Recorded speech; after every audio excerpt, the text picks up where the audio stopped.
Hello and welcome to Stories and Lessons. This is Tim Winnicky with Empowered Change Counseling and Education. Hey everybody, hope the day's treating you pretty well. Thanks for sharing your day with me. In today's episode, we're going to do an interview with Rick Blodgett. Rick is a old friend of mine. Him and I used to party a lot in college. In some ways, he kind of mentored me onto the party scene. I think that vibe comes through while we're talking about it. And it's been kind of funny because in the recent years, we've switched it a little bit.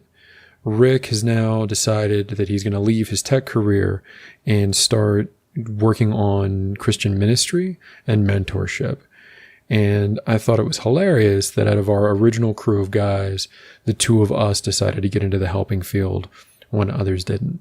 We had a lot of fun during the interview, both reminiscing about the old days, maybe a little bit glorifying of some of the drinking and partying we did. So if that's a trigger for you, you may not want to listen to this one. And also just talking about some of the struggles that we didn't necessarily see in each other. Look forward to the end of the episode. There's going to be some things that we talked about in the episode that I'm going to come back around to and cover at the end. Hope you enjoy. Hi, Rick. Thanks for coming on the podcast today. Hey, Tim. My pleasure. So I'm going to do a separate intro from all of this, but I thought it would be really fun to have somebody on from the time, like well before either of us just actually decided we were actually going to go into the helping field. Fair, yeah. Do you mind telling folks a little bit about the work you want to do now and who you are in the world today? Sure. So right now, I'm working on my Master's of Divinity at Denver SEM. What I see that going into is becoming potentially a full-time or part-time mentor. And along with that, with mentorship, there's also aspects of counseling. It's not the same as like clinical by any means, but when you're working on how people are setting goals and how people are moving forward spiritually, part of that often what you'll encounter is barriers that were from way back, right? So I team up with counselors in that regard too. So that's kind of where I'm looking to move after I finish getting my degree. When did you decide to make the jump? So that was about 5 years ago. So I've been in IT for most of my career. Coming out of college, I went into DSL installation, quality assurance, software quality assurance, including video game testing. You know, it's my geek cred right there. And business analyst, project management, program management, and about, like I said, several years ago, was really looking at a call that I had whenever I was 18 that I wasn't really following up on. And I had a talk with my pastor at the time. And he's like, look, not everybody gets the call as clearly as you say you did. You should look at that seriously. You might be having a Jonah moment. I did. I looked at it seriously. Basically, he used the term sin, just very simply meaning separation from God's will. Mm-hmm. It's a non-judgmental aspect. It just, hey, that's what it is. And so I did some repentance and pulled my head out of my proverbial derriere and and started looking at schools. I went to decided on Denver Seminary, and I've been working on my master's since then. I think it's kind of funny. So the house that we partied together in college, like we were talking about this before we started recording, but I think almost all of us went into some kind of IT field. Yeah. Well, and to be fair, I mean, part of the reason, one of the big draws of the house was that we could wire the whole dang thing to do LAN parties as well as, just regular parties. And so those parties were far from regular. I mean, if it's what you do, it becomes the regular, it becomes the norm, right? That's fair. Well, I just think it's funny because, so when I met you, it was the end of I think it was like 99, right before you left for Australia and then came back. And I got my degree in sociology, but ended up working for the NSA and the Air Force. Right. So even the guy who had no tech background, like, had been tech at least for a little while before finding my way to something else. Well, I mean, your degree was in sociology, mine was in philosophy.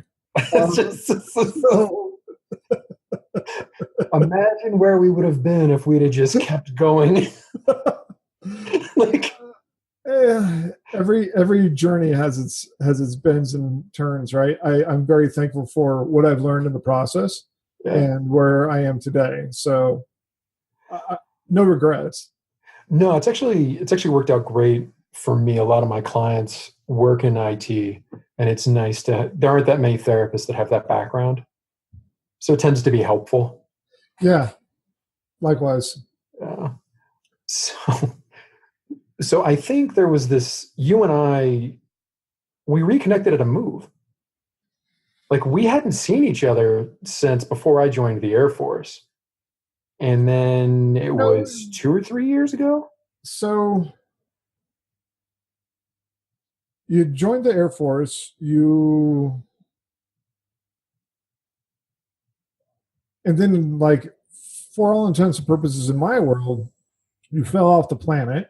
Yeah. I think weren't you like in East Aurora at that time? Yeah, when I got back. So when you got back, I know I helped you move or something at that point, but we didn't really reconnect until shortly thereafter, which, like, the next move. I mean, the aspect about a year or two later. Yeah, I think it was a year or two later, and then that's when we actually, I would say, really, like, reestablished.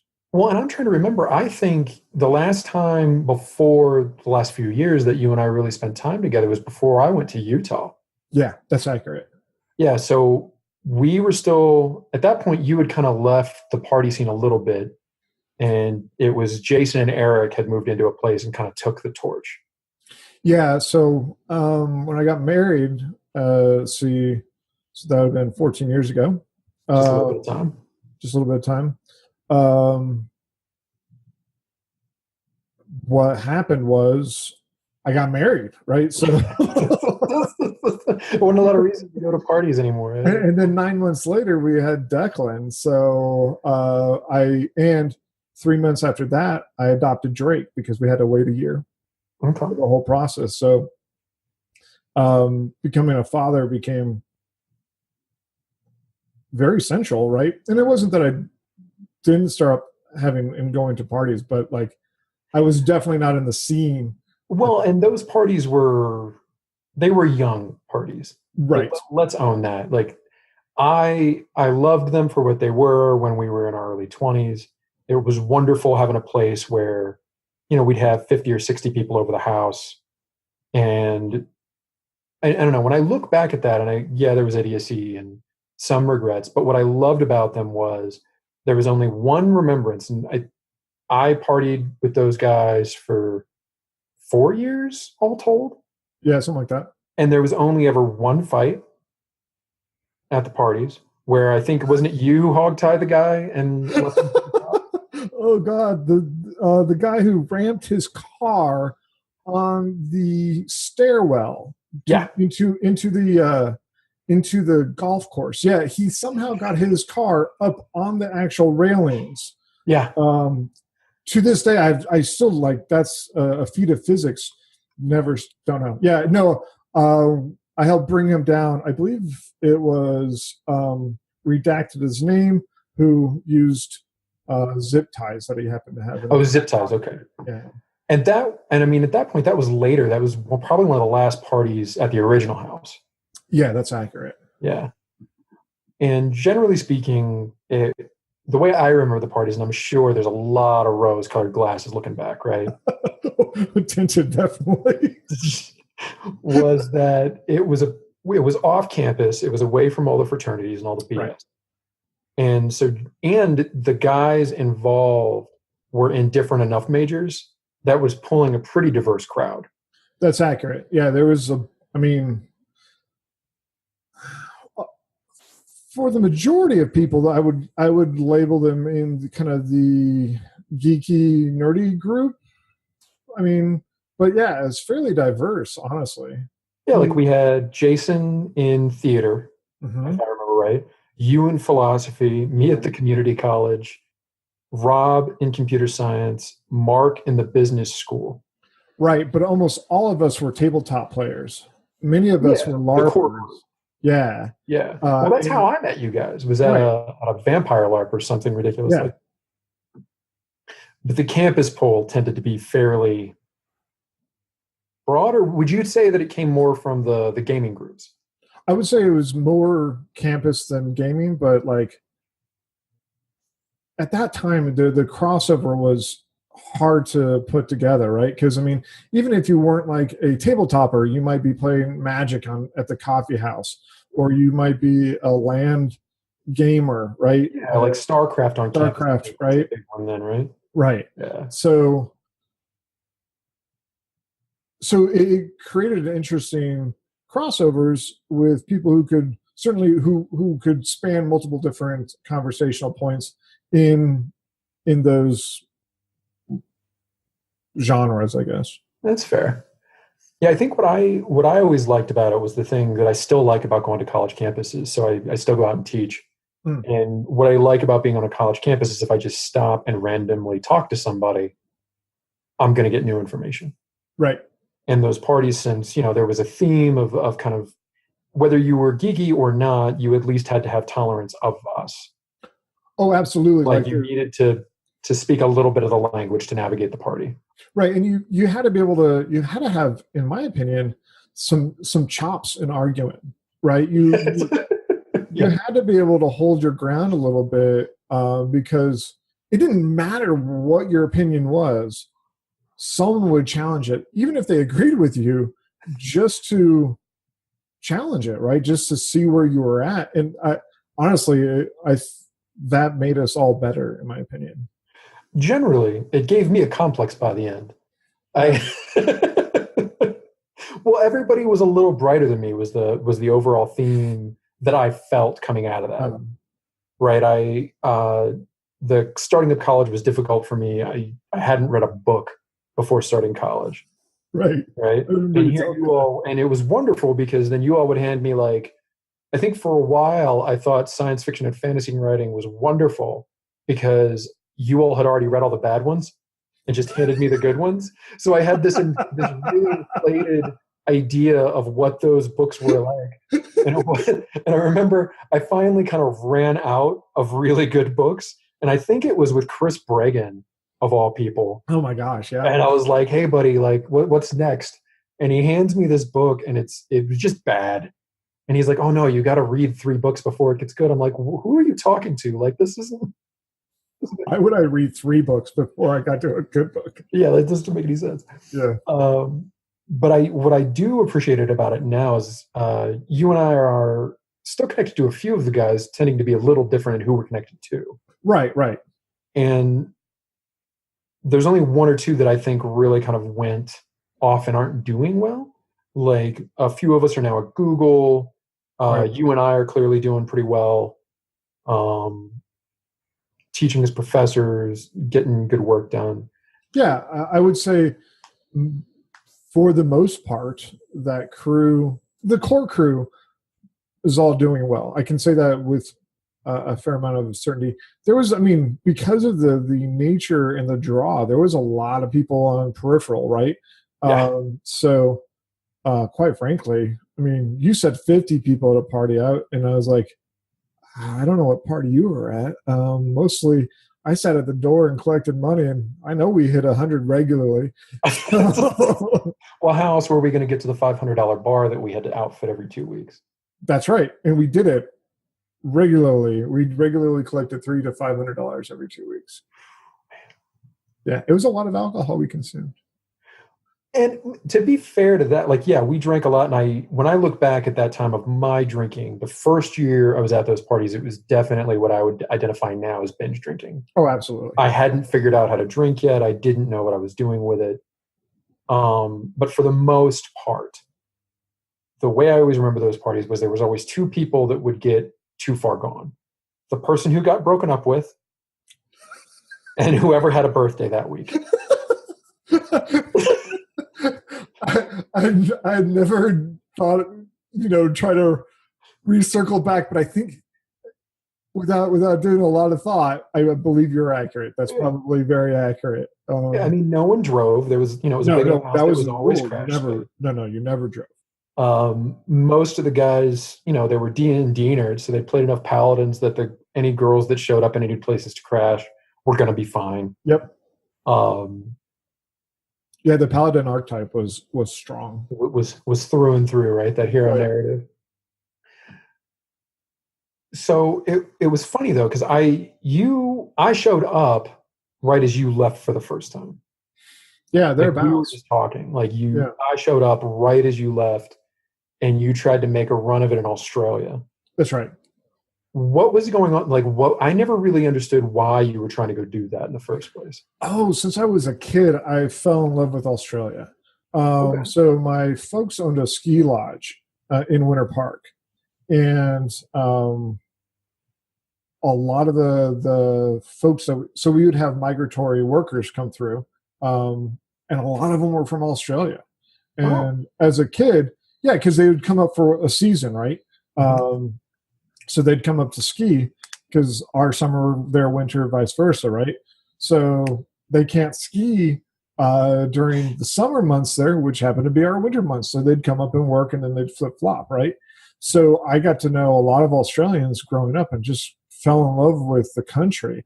And so I really wanted to go and travel and work and travel in Australia and just experience the culture.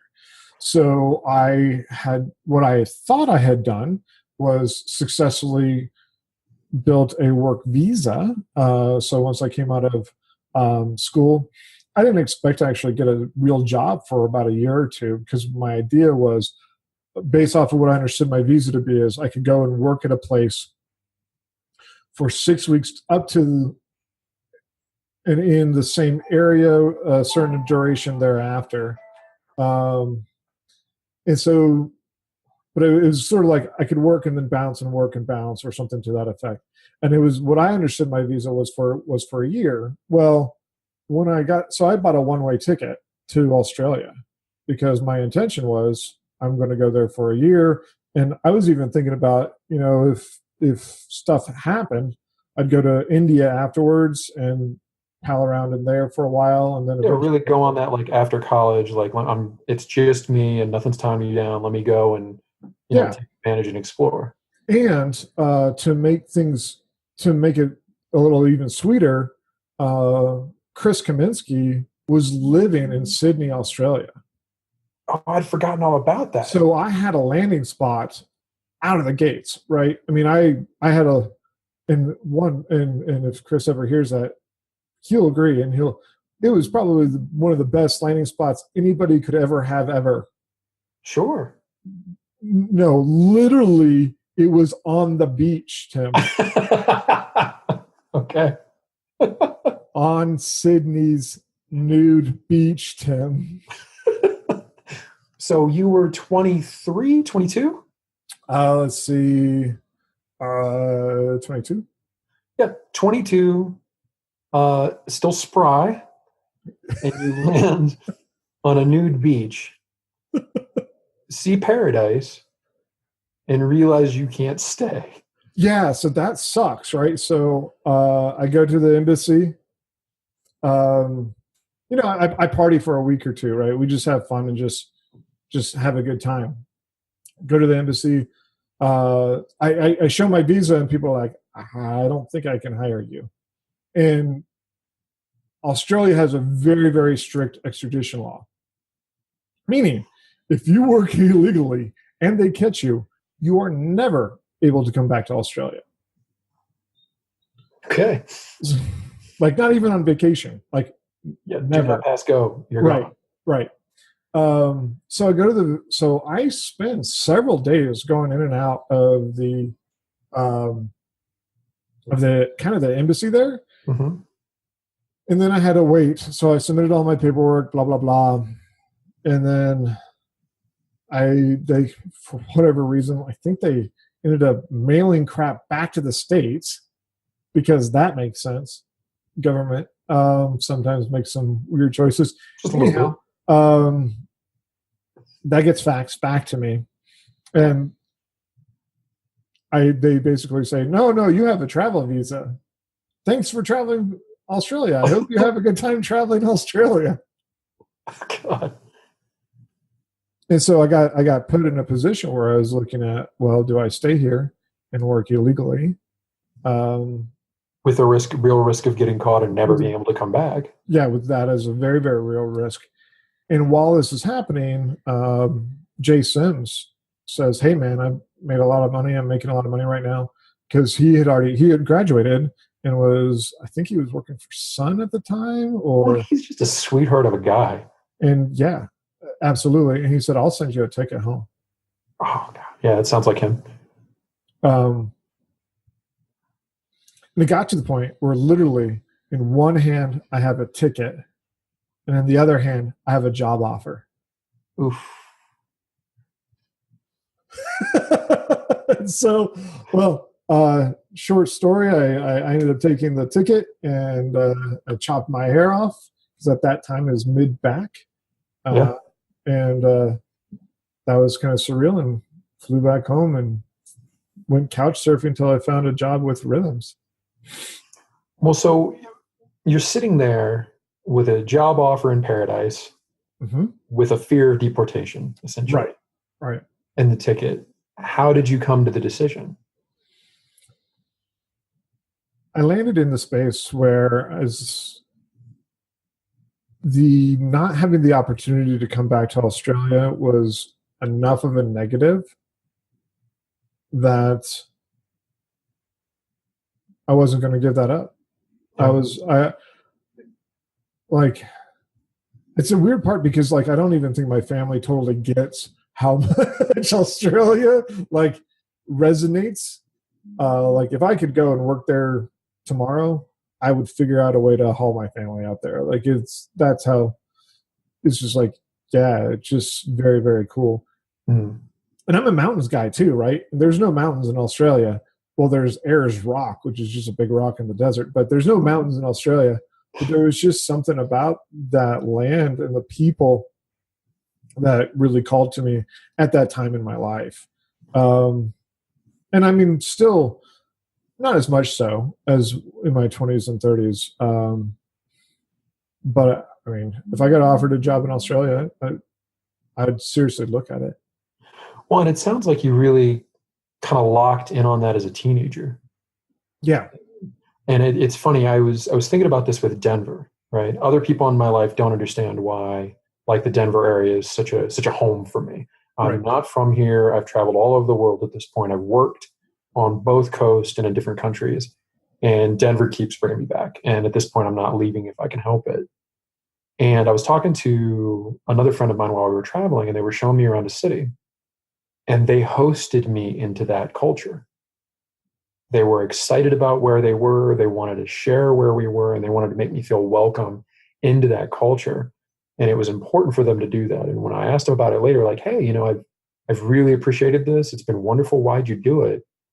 They took me out and took me through their first experience with that culture and how somebody had done that for them.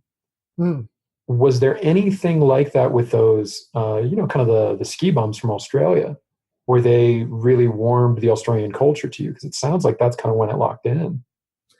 And Tim, that's an interesting question. I would have to say, yeah, that makes sense. I've never dissected it. Australia is just also really interesting. I mean, it's the home of the kangaroos, these giant marsupials, right? It's neighbors to Tasmania, where literally there are Tasmanian devils. They're not as crazy as the cartoon, but they're really interesting for you have the great white shark that's just one of the most vicious predators right off of the coast.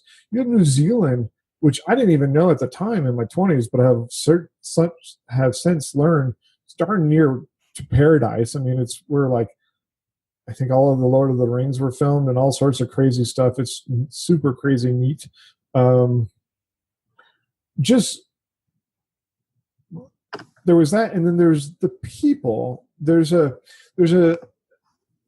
aspect of the Australian culture that is really accommodating and welcoming and laid back, that I think has always spoken to me. I think that's the feeling that I'm talking about a little bit. Like that's the way Colorado always felt to me coming from the East Coast. Oh yeah. Like coming from the DC area, you know, it was weird at 20 coming out here and not seeing fights anymore. Like not seeing people yelling and screaming in traffic, having people just welcome you and be nice to you without wanting anything from you. Right. Like that was not my experience on the East Coast. And from the few Australians I've met, it's like that as well, except cranked up just a little bit more. Yeah, that's right. Yeah. So that makes some sense, man. So how did you recover? You know, like you had this big adventure that you had worked up to what sounds like your whole adolescence. Like, well, so it was one of those things that I just knew I wanted to do. I didn't I wouldn't say that I worked it up that much. Okay. So I think it was, I mean, you know me, I'm kind of once I set my mind on a goal, I'll figure it out and most likely accomplish it. And so it was one of those things that I just kind of put a pin in it. All right, we'll figure this out. In the last year in college is when I actually just kind of focused on, okay, how am I going to do this? What am I going to do? So something on your mind, you take the year, you invest in it, you get there. Yeah. Doesn't pan out. Yeah, that was heartbreaking. I mean, it really was. So how did you recover? I mean, that's hard, man. Coming back from, like, even before you left, right? You left a comfortable spot of status, right? Like you were the guy at the party. It was your house. You had a lot of credit. You had like as much prestige as something like that in college does. You graduate from that as kind of a big man in a social group. You go away. You tell, we have a big party for you. I remember the party. Right. You you off. And then you come back, and I remember it was my birthday party. Yeah, it was like, oh, yeah. I was my birthday party. It was your birthday party. Full circle. Full circle. So, yeah, you were not doing well the next day. No. But we send you off, and then you come back, and you were a different guy when you get back. I remember that. I remember seeing you kind of surly, and that was absolutely not your norm. Like you are generally, when I think of surly, your face never pops into my mind. And then you're couch surfing. You've got no plan. Yeah, well, my big plan is not to go back to live with my father, and I didn't really want to live with my mom. Both could have been. I mean, I could have gone and lived with either of them, but I had a very, very much want to just figure this out on my own, and so, which meant I wasn't working for quite some time. It took several months to kind of get going. I mostly slept in Trace's basement. He and Carrie were living in Aurora at the time, and so I slept in their basement and looked for jobs. Eventually got a job at Rhythms, and then once I had income, I moved in with Chris Freeman, and So we got an apartment in Aurora. Okay. And so at that point, I was just doing day to day. You know what I mean? Just one foot in front of the other. Yeah, just one foot in front of the other. Not a lot of a plan because I didn't have a direction other than just make sure that I've got food in my mouth. I can get to work. And so, yeah, I mean, I guess I didn't realize I was surly. That's a really interesting reflection. I believe it. But I was probably just not able to look past like just the day to day. Yeah, I mean, you weren't happy. Yeah. right? No. You were surviving, Yeah. right? Yeah. But I you, wouldn't. Yeah. No. I mean, happy and joyful wouldn't have been adjectives I used at that no, time. but your junior year and senior year of college, Absolutely. you were pretty go lucky. Yeah. Yeah. I think it's interesting. So when I think back that time in our kind of core group, I think I ended up on couches or in a basement 2 or 3 times as I sorted it out. Right. So I finished up my associates about the time that the original party house was done. Okay. And then I had like 6 months left in college while we were all partying with Jason and Eric out in Boulder Yeah. at that house. And that scene was just starting to wear thin.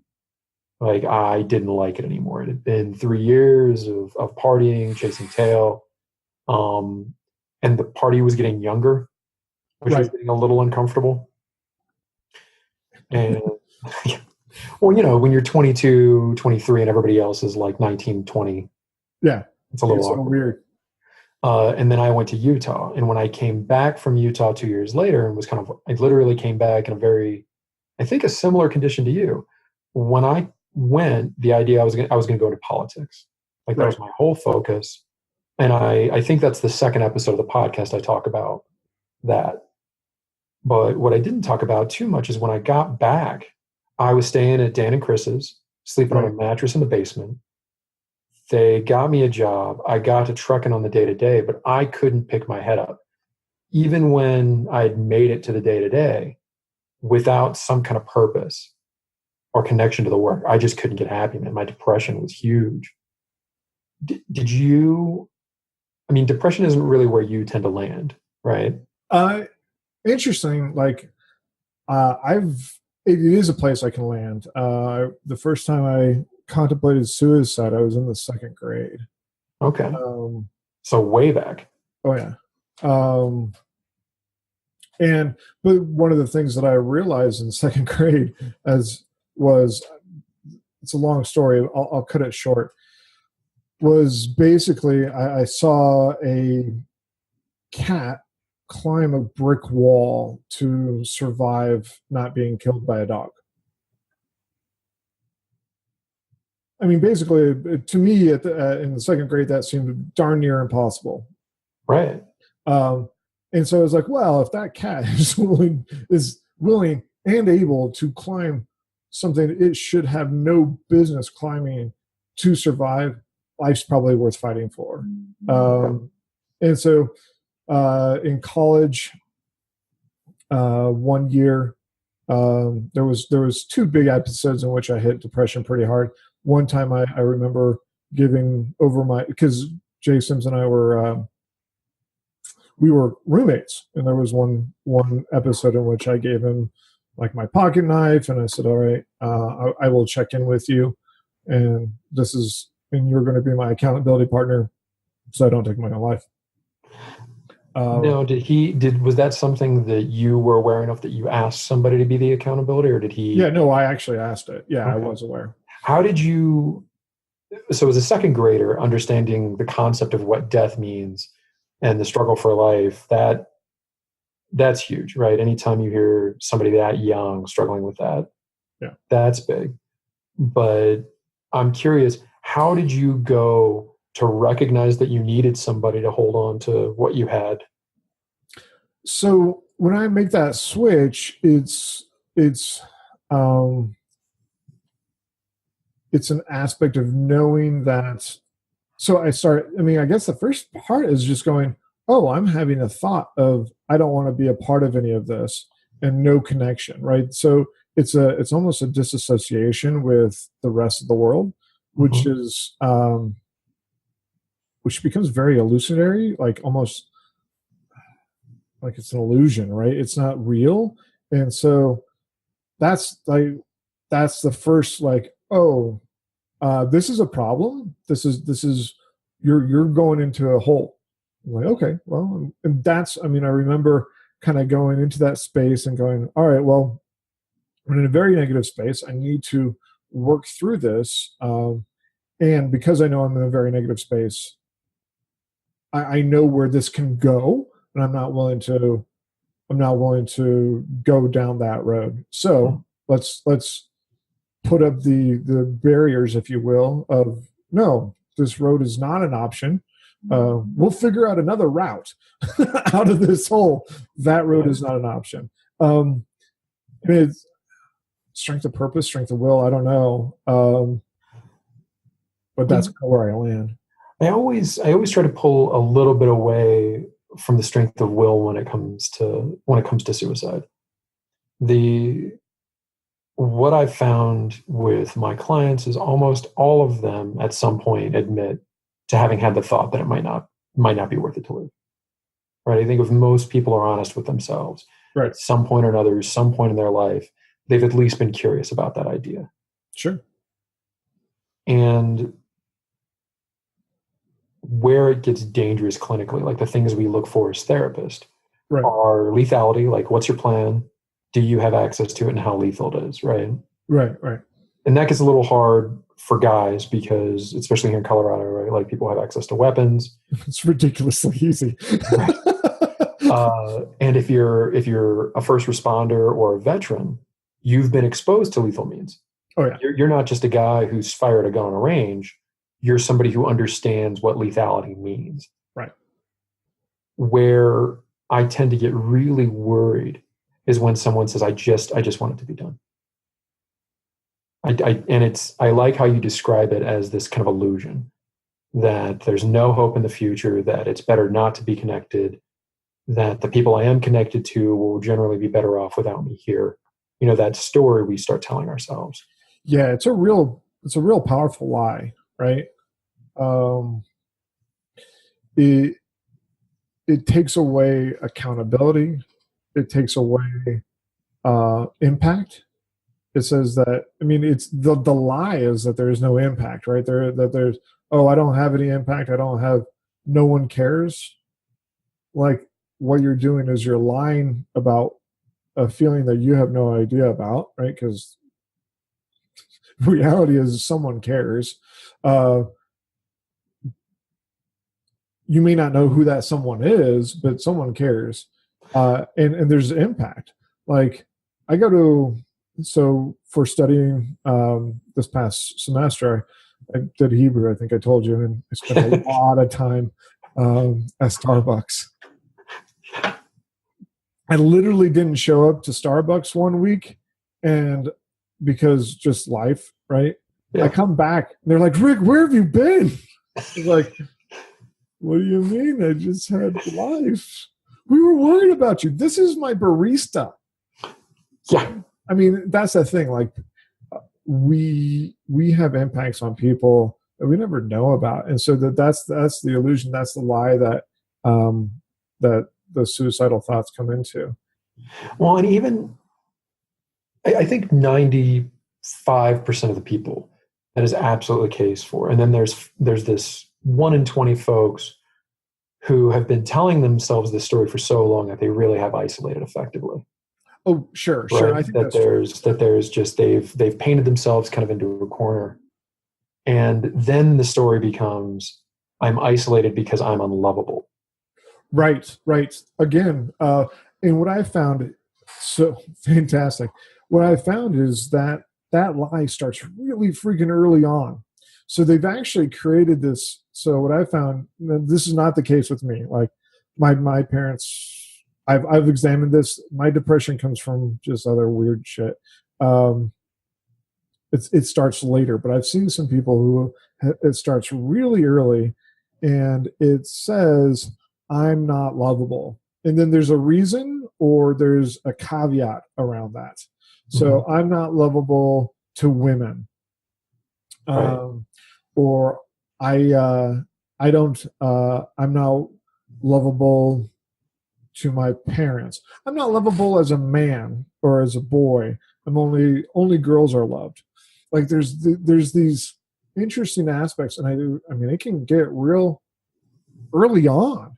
That these conversations, absolutely occurs very frequent in the case of abuse, but it doesn't have to be abuse, right? I mean, literally that lie can be from something as stupid as, I say stupid, it's not stupid, because at that point in your life, that lie is to protect you from something. So if it's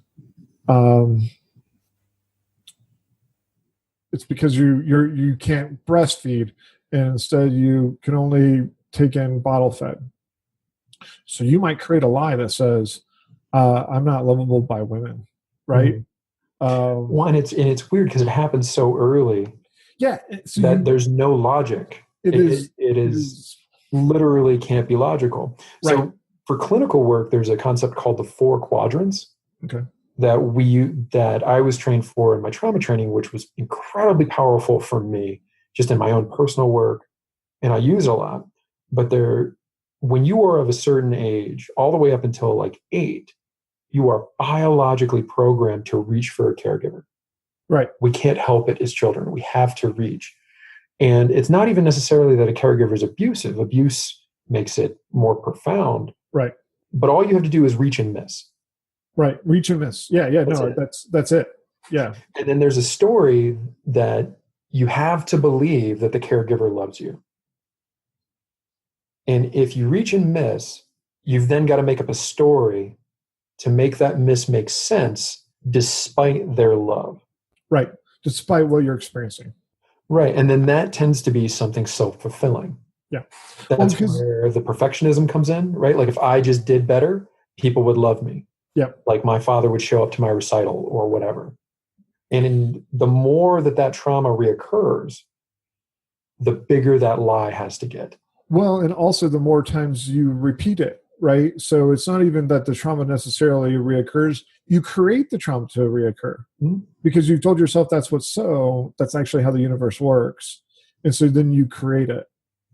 And that belief goes into your interactions, subconsciously, whatever. Like, so if it's, I like the breastfeeding metaphor, right? Like, let's say that for whatever reason, there wasn't an interaction where you were able to latch onto a mother figure as a child. Right. And you get this idea before you even are aware these ideas are happening that I'm unlovable. Right. And then at 13, you start getting very interested in girls and this narrative is kicking around in your head. Right. And all of a sudden you're going to try what is a horribly awkward process for any 13-year-old with this extra rock. Right. That you've literally built and you're carrying around. Yeah. Yeah. And then unless you're really lucky and somebody helps you overcome that, you isolate. And what's interesting, the reason why the 4 quadrants happen is... Or you don't isolate. You become super sexualized. Oh, yeah. Where you're not connecting, but you're chasing. You're trying to disprove the lie. Yeah. I don't know anything about that one. Yeah, I think that's when you and I met. So what's interesting with the 4 quadrants is that that's if you picture it in your mind, that's the left side. The top being that I am worthy of love, or that love is happening in my life. The bottom being the lie I tell to make it make sense. And then there is the truth of what that's done for me. So for me, right, I, through college, was a bit of a womanizer, and it was because my mother was an addict, was either absent or abusive through a lot of my childhood. And I was in this constant need for trying to rebuild connection with women that was never ever going to replace my mother. Right. That was my story. Now, what that did for me is I can have a conversation with anybody. I have no issue walking up to anybody on the street. I have a good skill set around public speaking, engaging. I figured out pretty early on that the best way to attract women is to listen to them. And that's been a skill set that I've fostered my whole life. Right. The negative reality of that is that my mother was an addict, and despite doing the best she could at the time, I did not get what I needed as a child, and I will very likely never have the kind of support that other people have with their mothers. True. And there's a piece of that, though, that I would challenge, and that is, and that's looking back and going, you know what? It's not how I defined it, but I can be loved. I can actually access that love that was received, right? And recognize, oh, I mean, we kind of go into like the love languages and all that stuff, right? Right. There's still an aspect of, you know what? I can actually today choose to be loved fully, completely, and wholly from my figure, insert mom, dad, whatever, and receive it, and still be in and expect no change, right? There doesn't have to be any change. The change can be within me and on how I receive it, and just fully accept, okay, that's where they are, and the way that they express love is this way, and I can choose to accept it or not. And then that makes a big difference. Well, and I think that's where the work ended up going for me, is that my mother never didn't love me. My mother loves me in a profound and expressive way. She's just sick and hurting, right, and doesn't have the capacity to take action that she would choose to take if she could. Right. And that was something that I didn't come to much later in life. The other thing was the acceptance that no one is going to replace her. Right. There's nobody else in my life that will ever be my mother. And now that doesn't mean that I can't get love. That doesn't mean that I can't get connection. But I need to stop trying to fill the space that is hers and accept that these other people are valid for what connection I'm building with them. Right. And that's where that internal decision matrix happened. Yep. And to get there, I had to accept that the two truths, that my mother loved me and is ill, and that no one is ever going to replace that. Right. And accept that that doesn't make it not worth having. Right. And that's been huge for me. And I see it all the time in the work. Everybody's story is a little different, but what I find is we all come to the work because the lie we make up to make that make sense becomes too costly. Right. So for you, it sounds like at times it's tried to kill you. Oh, sure. That lie. Yeah. Yeah. From a very early age. The liar, man. Mm-hmm. In as you know, I'm Christian, and so through the spiritual beliefs, like I believe there is a manifestation of lies. Right? Satan is the liar. Right. He is amazing at flipping fears and lies. And it hits us so freaking early. It's really kind of ridiculous. Because then we build our foundations of who we are as people on some truths, but also on lies. And so when we start to really come face to face with that lie, it can have a lot of really negative effects. I mean, I've seen people just crumble, right? I mean, successful people who are like business people, successful, I put in quotes, who, what I mean by successful has generated income and have been self-sufficient. Right.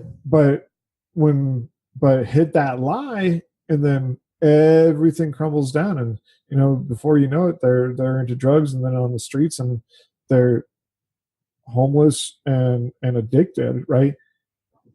How did this CEO becomes this? Well, because that lie that they told themselves when they were 2, they've never actually dealt with it. Well, and where I catch them, so there's always those extreme cases, but more often than not, the clients that I see on paper look good, right? They're men of industry. They're men that have made the career, right? And part of that is because they made their purpose their career, right? And what I find with most of those guys is money is safety. Something happened in their youth where their family didn't have enough, or they didn't have the resources to take care of themselves, and decided that was never going to happen to their family, and they sacrificed to build the career that they did. Right. Which is a choice, right? And it's not the wrong one, but at a certain point, you hit this level of wealth where you're keeping score. Like your family, your person is secure. There's nothing that's going to come up where money's going to be the reason why you can't handle it. Right. And then they look at their life and their wives don't know them and don't like them. Their kids are adolescent and they haven't been there. I've yet to meet the client that says, I wish my father would have worked more. Every client that comes in is, I wish my father had spent time with me. Right. There's not a single man that I've worked with. Even the ones that are like, no, my father was a great man. I love him. I know he loved me. He showed me the world. And I didn't get as much time with him as I wanted. And so these guys, they're looking at their life, and at a certain point, they're feeding into this lie that the money is going to provide safety and connection for me. And there is some reality there, right? There's just enough truth in that lie to make it stick. Right. If you're broke and your kids aren't eating and you can't get them the things that they need, yeah, you need to do something about that. Yeah. I mean, that's just needs versus wants, right? Right. But it's not always about that, that hard fall. One of the things that I've really loved about getting into the field is getting away from this idea of rock bottom. Sure. The concept of rock bottom is simply the point where you noticed that this lie costs too much. And it's weird what it is for different people. Right. Like for you, it was a cat climbing a wall. Right? Like in that moment, that cat climbing the wall was like, wait, their life is worth fighting for. If that cat can make it up that wall, I can do something. And you never know what that's going to be. Right. And I mean, it also takes on different images, right? So there's a aspect of self-reflection, I think, particularly as men, that I found that's just not as encouraged. We're taught to. So I think there is an aspect of being able to delineate and segment things that is very powerful. Like, oh, I'm feeling pain because I just fell down, and I can get up and keep moving. That's a very, very powerful skill.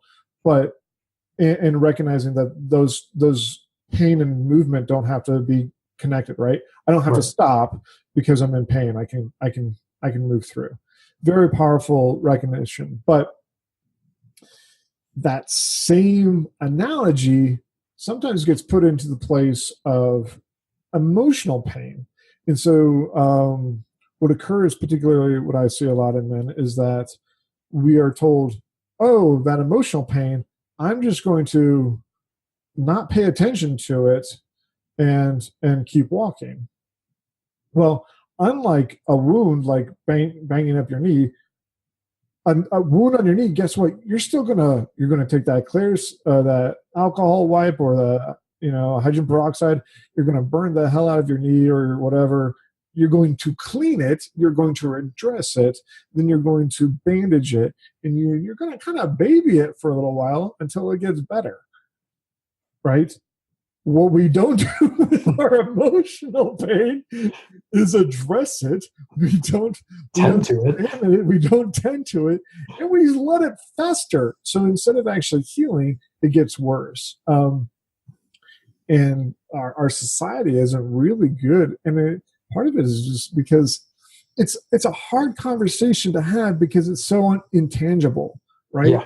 I mean, I have 2 sons, and it's a hard conversation to go, hey, I recognize you're upset.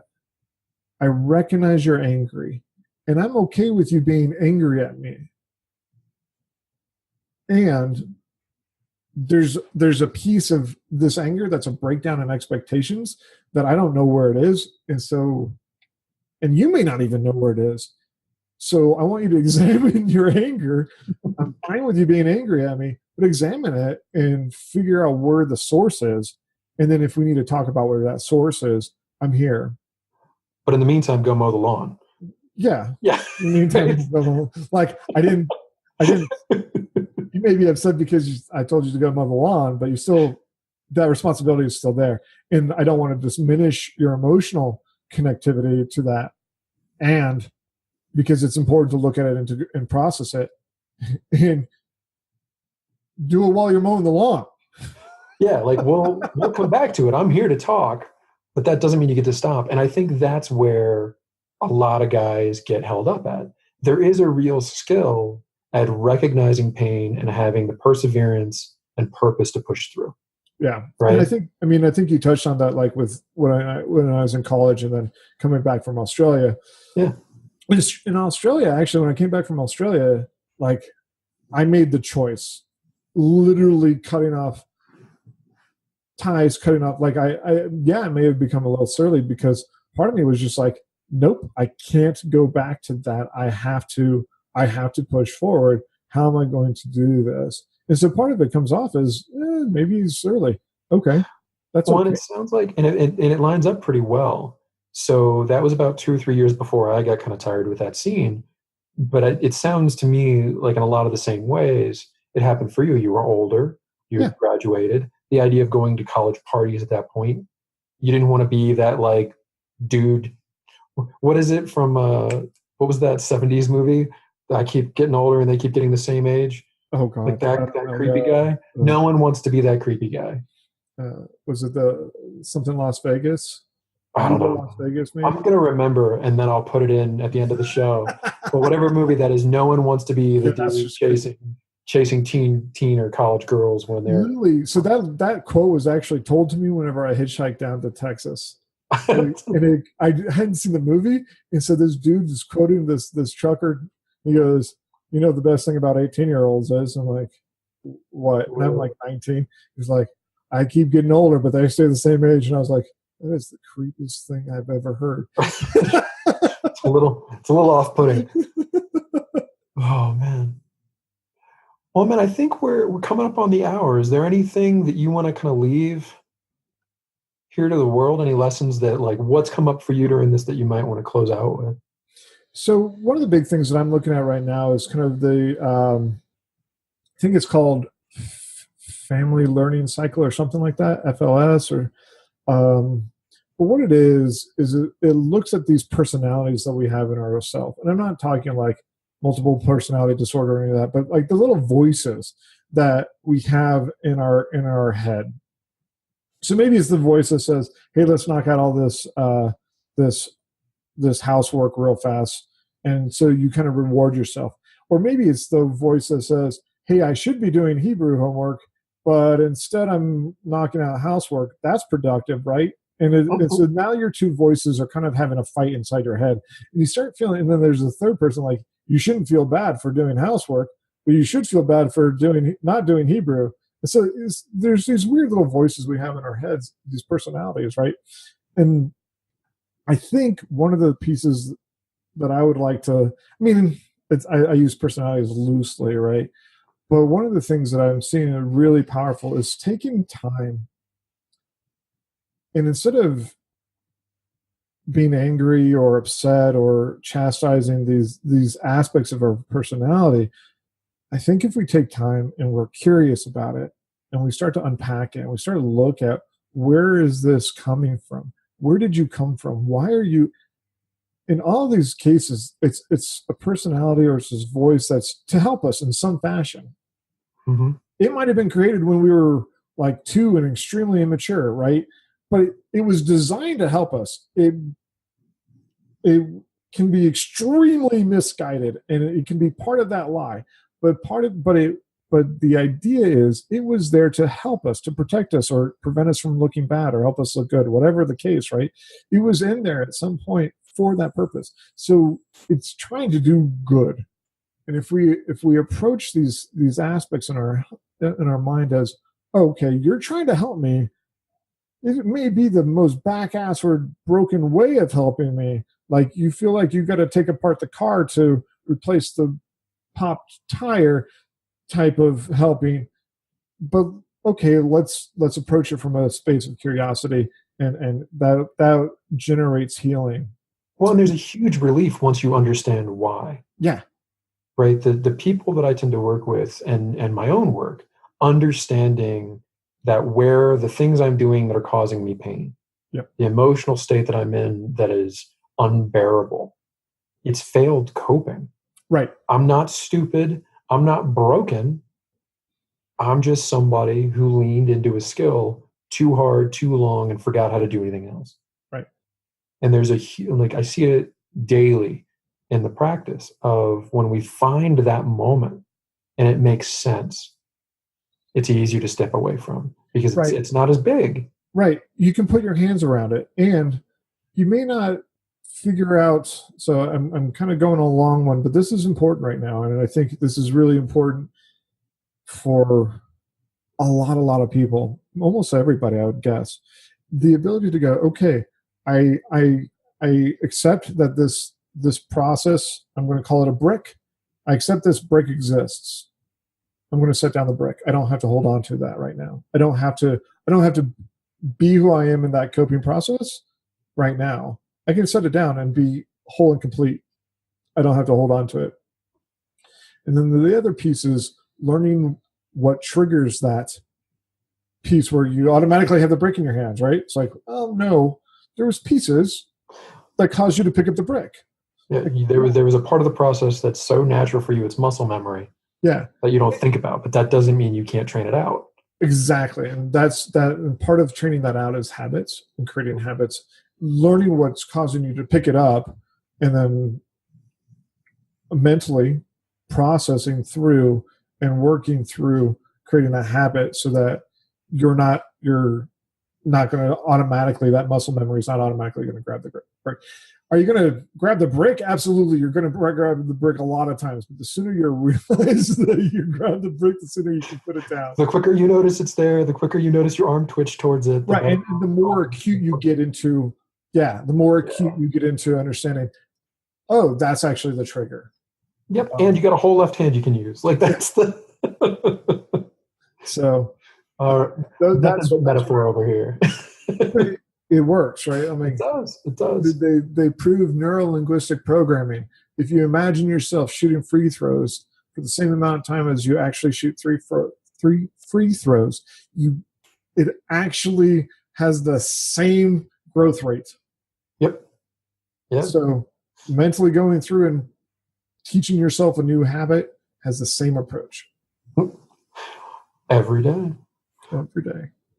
Well, thanks for coming on, man. It's been a lot. It's been a lot of fun just going back and thinking about almost 20 years ago now, where we were. Yeah. And I can't wait for you to get done with your program so we can start working together, man. I love having people I trust in the spiritual realm because that's not something I can touch in my practice. And it's one that works for people. So get on it, man. Finish up so we can get to work. Chop. Cool, brother. It's been fun. Thank you. Absolutely. So through the course of the interview, we had a blast. Thanks so much for taking the time to listen. I know it went a little long, but I'm going to go ahead and leave the whole thing up because there wasn't a part that I could think to cut. So for follow-up, one of the things I talked about very poorly in this interview was the 4 quadrants work. I'm going to put a link in the show notes to get some more information about that. Maybe I'll do another episode where I kind of break down that tool or a video on Facebook or something. I'm sorry about how awkward that came out. In addition, there was the movie I referenced and it was Dazed and Confused. I'm sorry. I don't know why I couldn't remember that during the interview, but that was the movie. Thanks for listening. I hope you really enjoyed Rick's input. I know I did. He's a great guy, and it was wonderful to kind of go back down memory lane with him and get a little bit more insight in some of the things that we saw back then and the men we've become today. As always, I hope you get to learn a little bit from our mistakes to make whole new ones. And if nothing else, I hope you were entertained. Remember to subscribe and like us on whatever platform you find this on. And to learn more about me and the guest, go to www.empoweredchangece.com or find us on Facebook. Everything I do and all the guests that come on will be featured there as well. Thanks again. Have a great day.